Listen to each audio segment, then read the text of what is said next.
Hey, everyone. Welcome back to YT English Podcast. I'm Jack, and it's really good to be here today. I hope you're feeling okay wherever you're listening from. Maybe you're at home, maybe you're commuting, maybe you're just lying down and letting the day slow a little. That's totally fine.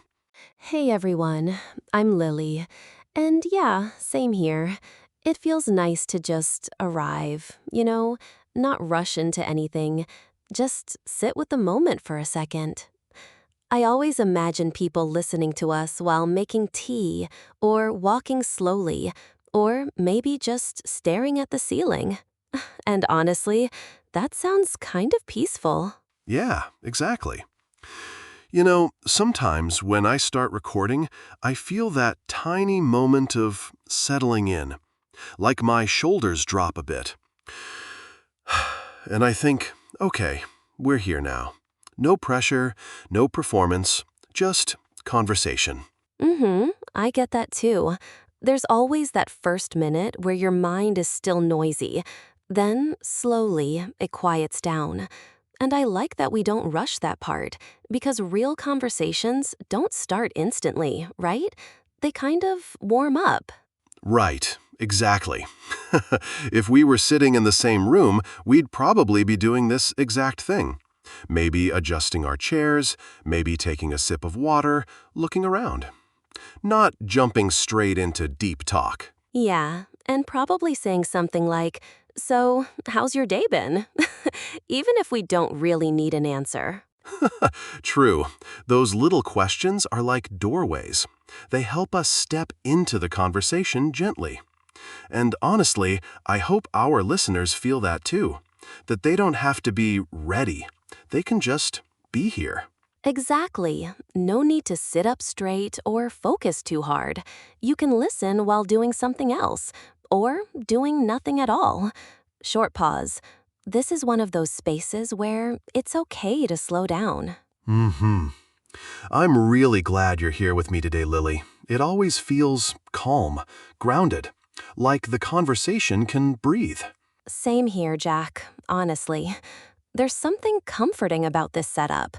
Two voices, no rush, just letting thoughts come out naturally, even if they're a little messy. Yeah, messy is welcome here. Life is messy anyway. So let's just stay in this calm space for a bit. Let the music sit quietly behind us. Let the day slow down. Yeah. All right. All right. So before we really settle in, I just want to gently share something with you. Not in a teaching way, not in a serious classroom kind of voice, just as one person talking to another. By the time this conversation slowly comes to an end today, you'll probably notice something small but important. You'll understand how people actually talk about everyday struggles, like feeling lazy, stuck, or unmotivated, in a natural, relaxed way. Not perfect English, not fancy English, just real English. The kind you hear in offices, in meetings, in casual chats with colleagues. The kind you feel comfortable using. And honestly, I want to say this right now. You don't need to remember everything we say. You don't need to repeat anything in your head. You don't need to pause the audio and think, "Oh, should I write this down?" No, this isn't that kind of space. Exactly. This isn't a lesson. There's no test at the end. What usually happens is when you listen to natural conversations like this, your brain quietly starts picking things up. The rhythm, the pauses, the way thoughts connect. And later, maybe in a meeting, or while talking to a coworker, or even while speaking to yourself, those patterns just show up. Yeah, it's like when you listen to music in another language. You don't analyze every word, but somehow the tune stays with you. That's what we want here. Comfort first. Understanding comes naturally. And for anyone listening who thinks, I understand English, but when I speak, I freeze, This kind of listening really helps because you're hearing how thoughts are formed slowly, how people hesitate, how they repeat themselves, how they change their words mid-sentence. That's real life.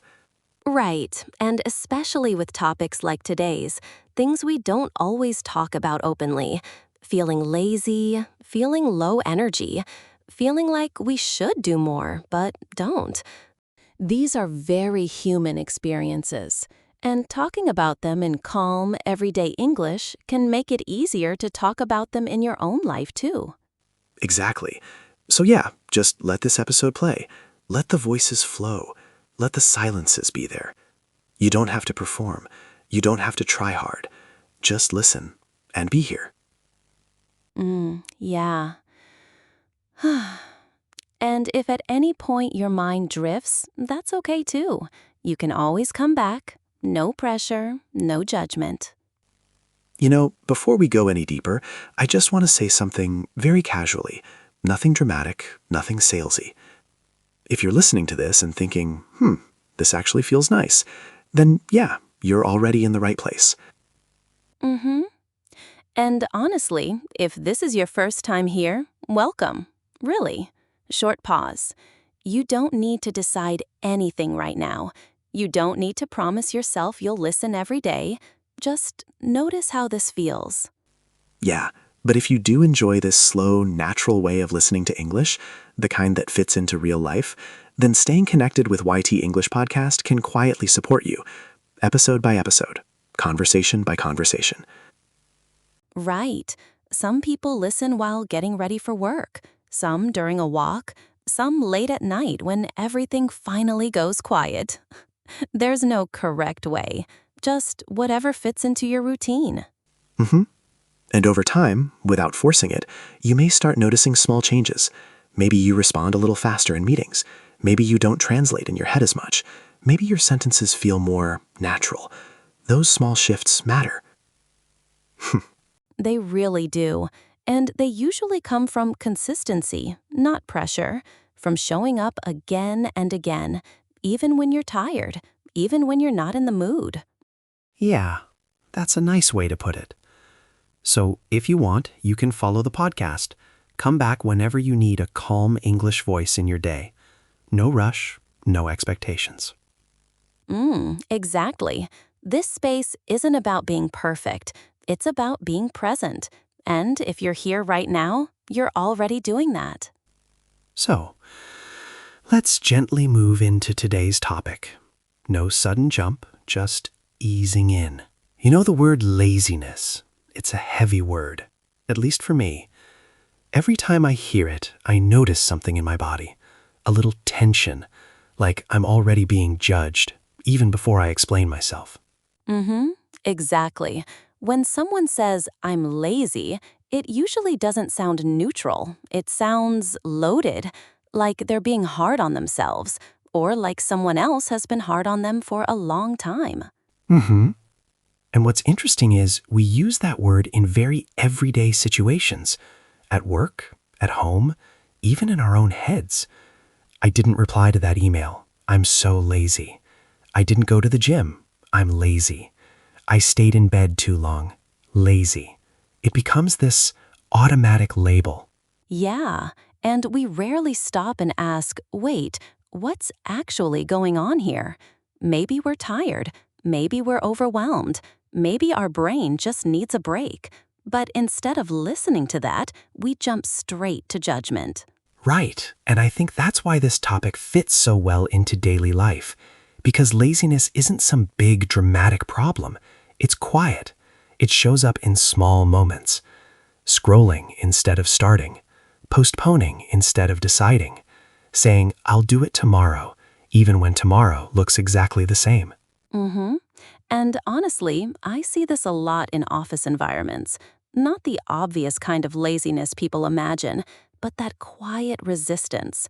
Like sitting in front of your screen, knowing what you need to do, but feeling strangely stuck. Yeah, that moment. You're there, the task is there, the time is there, but the energy just isn't. And then comes the guilt and the self-talk and the pressure. Exactly. And the funny thing is, From the outside, it might look like laziness, but from the inside, it often feels like confusion, or heaviness, or even fear. Fear of doing it wrong, fear of starting, fear of not doing enough. Yeah, that's such an important point.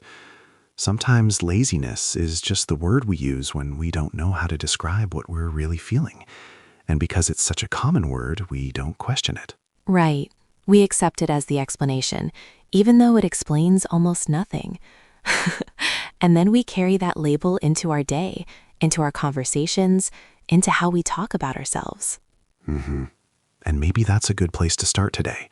Not by fighting laziness, not by fixing it, but just noticing how it shows up, how we talk about it, how quickly we blame ourselves. Just noticing, without pressure. Yeah, that feels like a gentle beginning. No battle, no motivation speech, just awareness. You know, when we talk about laziness in a deeper way, I keep coming back to one feeling. It's not boredom. It's not even tiredness. It's more like resistance. That quiet inner pushback when something asks for energy you don't feel you have. Resistance is such a good word for it, because laziness doesn't always feel like nothing. Sometimes it feels like, I don't want to do this, but without a clear reason. Just a heavy no inside. Exactly.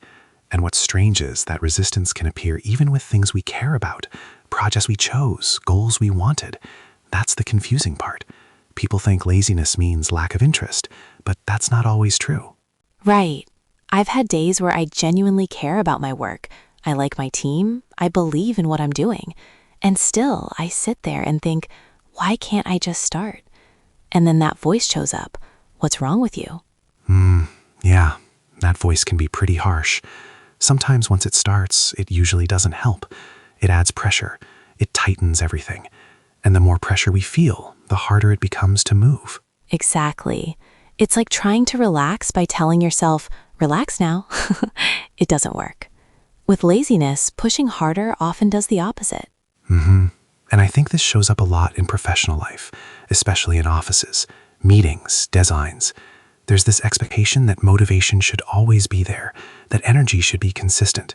But humans don't work like machines. No, we don't. And pretending we do creates this quiet exhaustion. I've noticed that on days when I call myself lazy, I'm usually already tired from something else. Mental load, emotional stress, too many decisions. Yeah, decision fatigue. That's a big one. By the time you reach the task you've been avoiding, you've already spent energy on 100 small things, emails. Messages. Thinking about what to say, what not to say. So when the big task appears, there's just nothing left. And instead of acknowledging that, we shame ourselves. It's almost automatic. I should be better at this. I shouldn't feel this way. But honestly, who taught us that energy is unlimited? Good question. Because if you look at real life, energy clearly comes and goes. Some days you're sharp, some days you're slower. And that doesn't mean you've changed as a person. Exactly. But the word laziness makes it feel personal, like a flaw, not a state. And once it becomes personal, it affects confidence. You start doubting yourself, even your abilities. Yeah, and that doubt can be heavy. It's not just about not doing one task, it spreads. You start hesitating in conversations, in meetings. You speak less, you wait more. Right. I've seen people go quiet in meetings, not because they don't have ideas, but because they already feel behind. Like, I haven't done enough today, so I shouldn't speak. That's such a sad connection. It really is. And it shows how laziness isn't just about action, it's about identity. How we see ourselves when we're not performing at our best. And maybe one gentle shift is to stop asking, why am I so lazy? And start asking, what's making things feel heavy right now? That question feels kinder. Yeah, kinder and more useful. Because it opens a door instead of closing one. It invites understanding instead of blame. And understanding creates movement, not suddenly, not dramatically, but slowly, which honestly is the kind of movement that lasts. Mm-hmm. That slow, quiet movement. Not forcing yourself forward, but allowing yourself to move again. You know, as we're talking about this, I keep thinking about a phase I went through a couple of years ago. On the surface, everything looked fine. I had work, I had structure. From the outside, I probably looked productive enough. But inside, there was this constant feeling of dragging myself forward. Like every small task needed negotiation. And I remember calling myself lazy almost every day. Mm-hmm. I can really relate to that.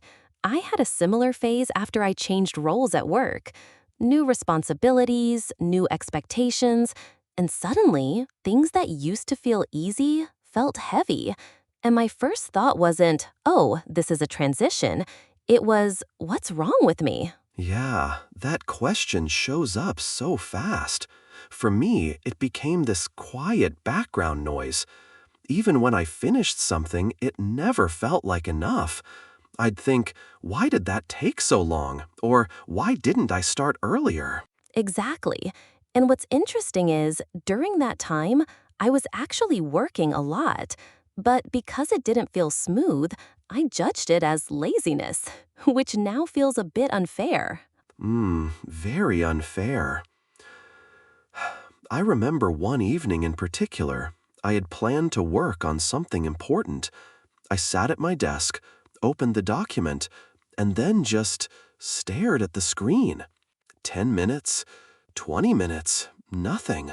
And instead of stepping away or asking myself what I needed, I just stayed there, feeling worse and worse. Oh, wow. I've had that exact moment. That staring. It's such a strange experience. You're technically there, but mentally, you're not moving. Mm-hmm. And later, when I finally stopped and took a walk, I realized something. I wasn't lazy. I was mentally exhausted. I hadn't given myself space to recover. But I only saw that in hindsight. Yeah, hindsight is gentle. In the moment, we're usually not. For me, it took a conversation with a colleague. I casually said, I've been so lazy lately. And she looked at me and said, Lazy? You've been doing the work of two people. Wow, that kind of reflection can be powerful, because sometimes we need someone else to name what we can't see. Exactly. That moment really stayed with me. It made me realize how distorted my self-talk had become. I was using lazy as a shortcut word for everything that felt hard. Mm-hmm. And once I noticed that pattern, I started pausing when the word came up, not to fight it, just to notice it. Like, okay, I'm calling myself lazy again. What just happened? Right. That pause changes everything because it creates a little space. And in that space, you can choose a different response. Not always a productive one, but a more honest one. Yeah, sometimes the honest response is, I need rest, or I need clarity, or even, I need to stop for today. And saying that doesn't make you weak, it makes you aware. Mm-hmm. And awareness builds trust with yourself, which honestly is more valuable than forcing productivity.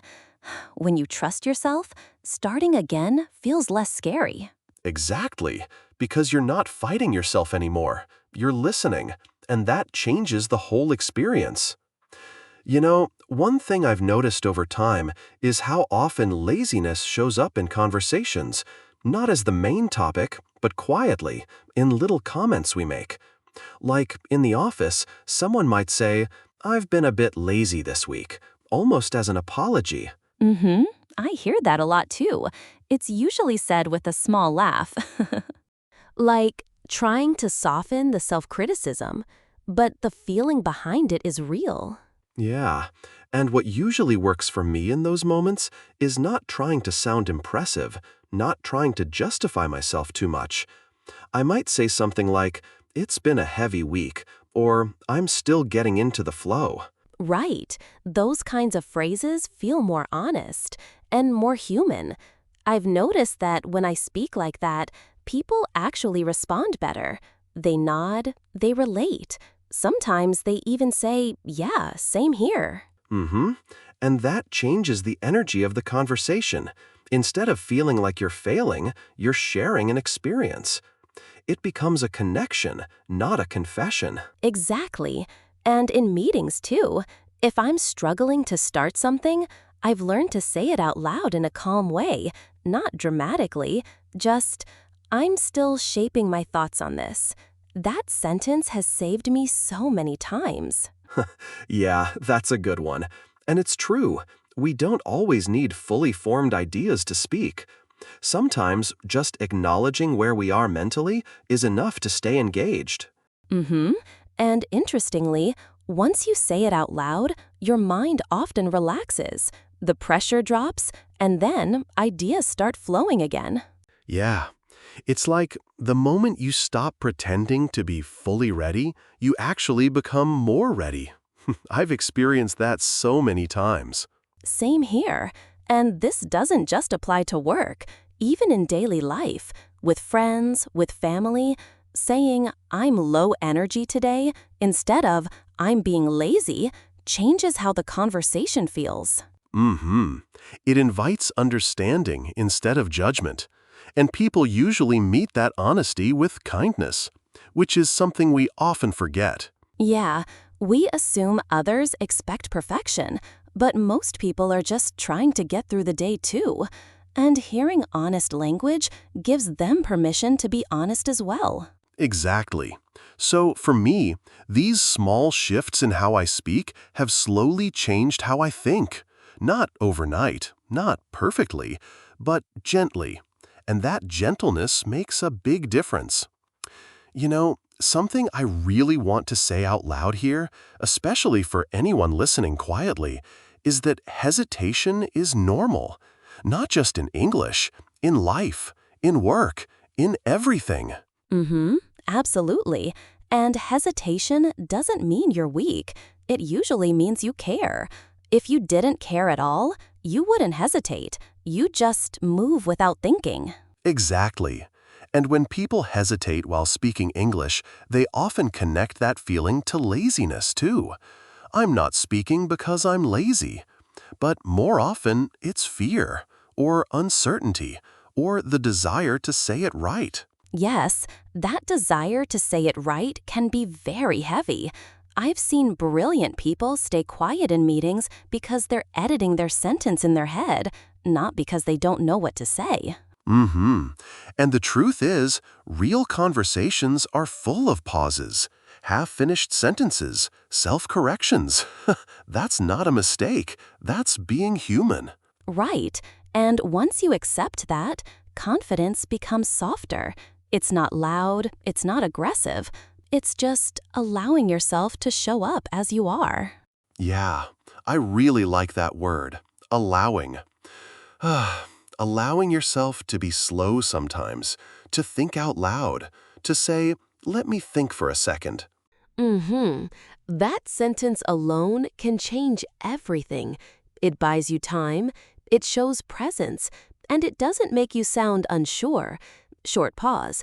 It makes you sound thoughtful. Exactly. And confidence grows from those small moments of permission, not from pushing yourself harder, but from trusting that it's okay to be where you are.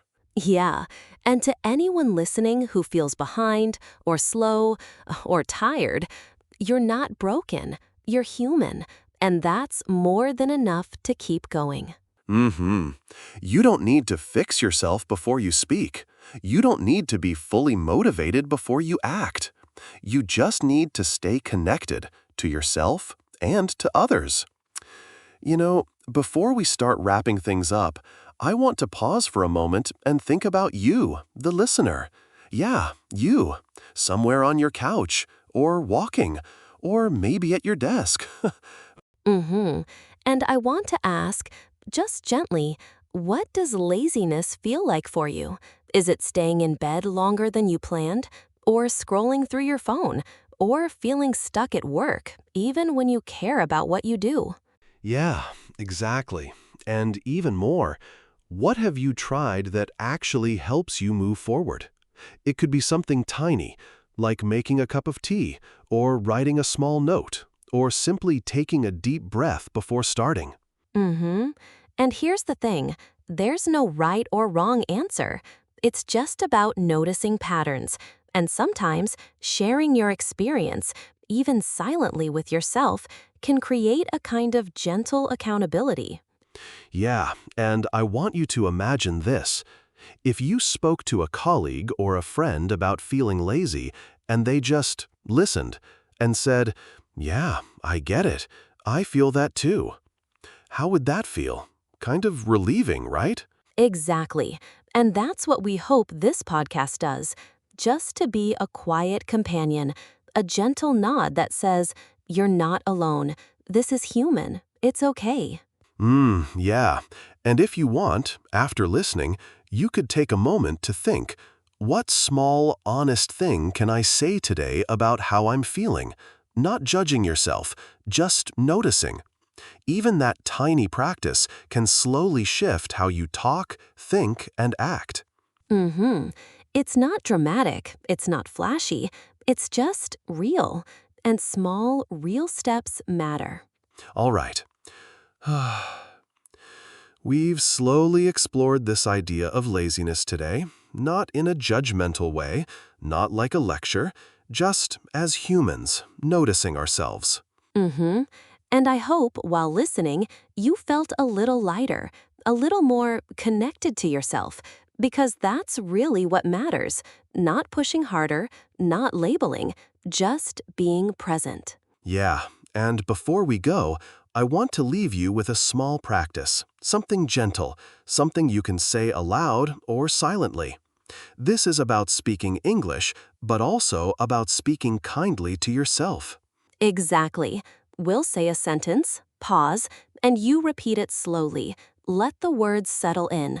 No pressure to be perfect, just presence. All right, here we go. Today, I will start slowly and allow myself to move step by step. Even small actions count, and I am capable of progress. I listen to myself, I notice my energy, and I act gently. Beautiful. Notice how that feels. Even saying it once, slowly, can create a little shift inside. Yeah, and remember, hesitation is normal. Pauses are normal. Even quiet days are okay. You're learning, you're practicing, you're human. Mm-hmm. And from all of us here at YT English Podcast, thank you for spending this time with us. We hope you feel a little more confident, a little more calm, and a little more connected to your English and to yourself. Exactly. Take care of yourself today and slowly, gently, keep moving.